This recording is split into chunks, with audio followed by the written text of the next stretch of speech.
నమస్తే. Welcome to పొలిటెన్ media. Bhakti Bhaskara చూస్తున్న వాళ్ళందరికీ ముందుగా నమస్తే అండి. మనకి తెలుగు నూతన సంవత్సరం రాబోతుంది. అంటే పరాభవనవ సంవత్సరం. ఈ సంవత్సరంలో రాష్ట్రాలు అనుకోవచ్చు, ప్రపంచం అనుకోవచ్చు, దేశాలు అనుకోవచ్చు. అసలు ఏ విధంగా ఉంటుంది? ఈ విషయాల గురించి తెలుసుకుందాం. ముఖ్యంగా నక్షత్రాల పరంగా ఫలితాలు ఎలా ఉంటాయి? గురుగారిని అడిగి తెలుసుకుందాం. ప్రస్తుతం మనతో ఉన్నారు ప్రముఖ ఆధ్యాత్మికవేత్త, ఐకాన్ ఆస్ట్రాలజర్ గట్టుపల్లి సురేష్ బాబు గారు. నమస్కారం గురుగారు. జై శ్రీమన్నారాయణ. గురుగారు, ఈ యుగాది నుంచి అశ్విని నక్షత్రం వాళ్ళకి అసలు ఏ విధంగా ఉంటుందంటారు? అలానే పరాభనామ సంవత్సరం. ఈ పరాభనామ సంవత్సరంలో ఈ నక్షత్రాల వారికి ఎలా ఉందంటే గనక, ఈ నక్షత్రాలు అందరికీ కూడా బాగానే ఉండబోతుంది. దాంట్లో కొన్ని నక్షత్రాల వారికి అయితే మిశ్రమ ఫలితాలు ఉంటాయి. కొన్ని నక్షత్రాల వారికి మాత్రమే అశుభ ఫలితాలు అయితే కనిపిస్తూ ఉన్నాయి. ఇక శుభ ఫలితాల్లో బాగా చూసుకునేటువంటి నక్షత్రం ఒకటి ఉంది. అది ఏంటంటే కనుక అశ్విని నక్షత్రం. ఈ అశ్విని నక్షత్రం వారికి పరాభనామ సంవత్సరం మొత్తం కూడా కొంతమేర అంటే మిశ్రం, కొంతమేర శుభ ఫలితాలు రెండు ఉంటాయి. రెండు పర్వాలేదు అనుకోవచ్చు. షడ్రుచుల్లో కూడా తీపి ఎక్కువగా ఉంటుంది ఒక దాంట్లో కొంత కారం అంతవరకే ఉంటుందన్నమాట. మరీ దీనస్థితికి వెళ్ళిపోయేటువంటి పరిస్థితి ఏర్పడదు అశ్విని నక్షత్రం. ఎందుకంటే ఎంత కోల్పోయినా, ఎంత తగ్గినా కూడా వారిచ్చిన మాటని తప్పకుండా నిలబెట్టుకున్నటువంటి వారు ఉన్నారంటే కనుక అశ్విని నక్షత్రం వారు. అలాంటి వారికి ఏ సంవత్సరమైనా కూడా బాగానే ఉంటుంది. ఎందుకంటే మాట తప్పని వాళ్ళకి ఏ సంవత్సరమైనా ఒకటే బాగుంటుంది. కానీ వారికి కొంత చేదోడు వాదోడుగా గ్రహాలు కూడా సానుకూలంగా ఉన్నాయనుకోండి, ఇక అసలు మాట ఇచ్చిన తర్వాత ఇంక తప్పేది ఎందుకు తప్పుతారు? అలానే అశ్విని నక్షత్రం వారు ఎవరికైనా ఫ్రెండ్స్ ఉన్నా కూడా వారు బాగుంటారు. అశ్విని నక్షత్రం వారు కదా, ఆపోజిట్ వాళ్ళు బాగుంటారు. అదేంటండి? అంతే కదా, వీరు సహాయం చేస్తుంటారు. అవసరానికల్లా ఇస్తుంటారు, అవసరానికల్లా వారి అవసరం వీరే తీరుస్తారు. కాబట్టి అంత బాగున్నట్టే కదా, ఇంకా ఒక అండ ఉన్నట్టే కదా అందరికీ. అలానే ప్రతి ఇంట్లో కూడా ఒక అశ్విని నక్షత్రం వారు ఉండాలి. వారి వలన జోష్ ఉంటుంది, వారి వలన డబ్బులు వస్తాయి, వారి వలన కుటుంబ వ్యవస్థ, కుటుంబ పరిస్థితి కూడా మెరుగవుతుంది.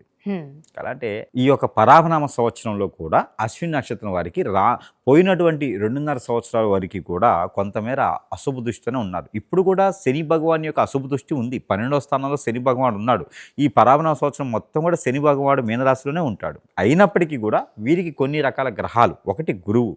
ఎప్పుడంటే ఆగస్ట్ నుంచి వీరికి గురుబలం బాగా పెరుగుతుంది. కాబట్టి ఆగస్ట్ నుంచి వీరికి చైతన్యవంతమైనటువంటి ఎడ్యుకేషన్కి కానీ, చదువుకోవడానికి కానీ, పోటీ పరీక్షలు కానీ, గవర్నమెంట్ జాబ్ కానీ, విదేశాలకు వెళ్ళాలన్నా కూడా ఆగస్ట్ నుంచి వీరు ప్రయత్నం చేస్తే ఖచ్చితంగా తీపి అనేది అక్కడ అన్నమాట. ఇక ఆ లోపు అయితే కనుక కొంచెం కారంగా కట్టామిట్టా ఉంటుంది అనమాట వీరికి. కాబట్టి ఉగాది పచ్చళ్ళలో కట్టామిట్టా ఉంటుంది.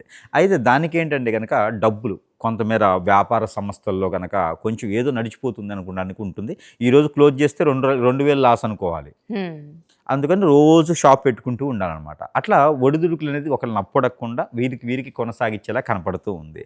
ఇక దీనికి తగ్గట్టుగా ఎవరో వస్తారు, వచ్చేసి ఈ పరాభనామ సంవత్సరంలో ఏప్రిల్ నుంచి మొదలవుతుంది వీరికి భజన. ఎట్లా ఉంటుందంటే ఎవరో వస్తారు, వచ్చేసి మీకేదో నేను మేలు చేస్తానండి, నా దగ్గర ఇన్వెస్ట్మెంట్ చేయండి, నా దగ్గర ఇన్వెస్ట్మెంట్ పెట్టిన వాళ్ళందరూ కోట్లు అయిపోయినారు, కోటీశ్వరుడు అయిపోయి అసలు ఎవరికి దొరకట్లేదు అని చెప్పేసి అంటారు. వీళ్ళు నమ్మి ఇన్వెస్ట్ చేశారనుకోండి, వీరు కూడా దొరకకుండా పోతారు. అశ్విని నక్షత్రం కూడా దొరకకుండా పోతారు. కాబట్టి అలాంటి వాళ్ళని నమ్మకుండా మన దగ్గర ఉన్నటువంటి సొమ్ము కావచ్చు, డబ్బు కావచ్చు, అవన్నీ కూడా దాచిపెట్టుకొని జాగ్రత్తగా ఉండాలి. ఎవరినైతే నమ్మాలో వాళ్ళనే నమ్మాలి. కాబట్టి అలాంటి ప్రయత్నం చేస్తే ఈ యొక్క పరాభనామ సంవత్సరంలో వీరు కూడా ఖచ్చితంగా పై స్థానంలో ఉంటారు, కలిసి వస్తుంది. ఈ బలం కూడా వచ్చేసి రాహుకేతు బలం కూడా వీరికి ఎక్కువగా ఉంది. శుక్రుని యొక్క బలం కూడా బాగుంది. కాబట్టి పెళ్లి యోగ్యత వీరికి ఉంటుంది. కాబట్టి జూన్ మాసం నుంచి పెళ్లి ప్రయత్నం చేసుకోవచ్చు.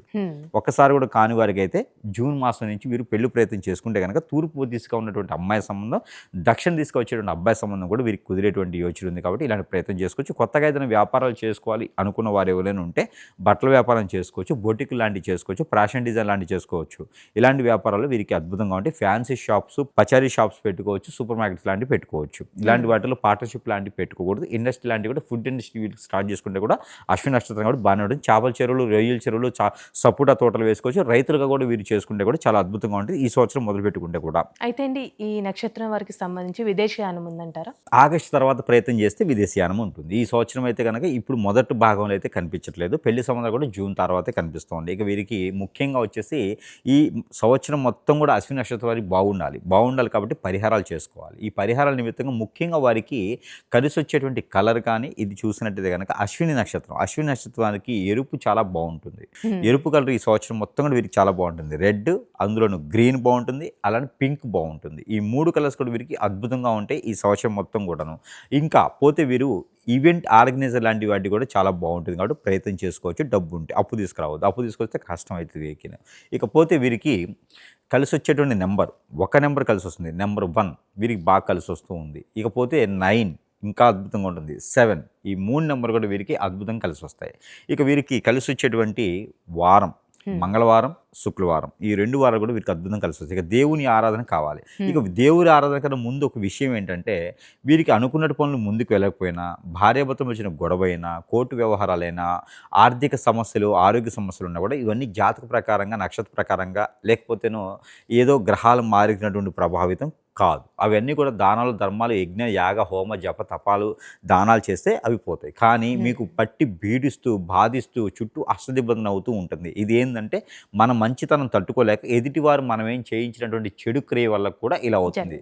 కాబట్టి అలా ఏమైనా ఉంటే కనుక ఖచ్చితంగా సంప్రదిస్తేనే అది ఆ సమస్య ఏంటి, దాని తగ్గట్టు పరిష్కార మార్గం ఏంటి చూపించబడుతుంది. ఇక దేవుని ఆరాధన అయితే కనుక సుబ్రహ్మణ్య స్వామి, వినాయక స్వామి, అయ్యప్ప స్వామి వారికి అర్చనాభిషేకం చేసుకోవచ్చు. బుధవారం, శనివారం రోజున వీరు ఏ ఒక స్వామి దగ్గరలో అందుబాటులో ఉంటే ఆ స్వామి వారికి అభిషేకం చేసుకోవచ్చు. హనుమాన్ మందిరంలో ఆకు పూజ చేయించుకుంటే వీరికి చాలా మంచి జరుగుతుంది.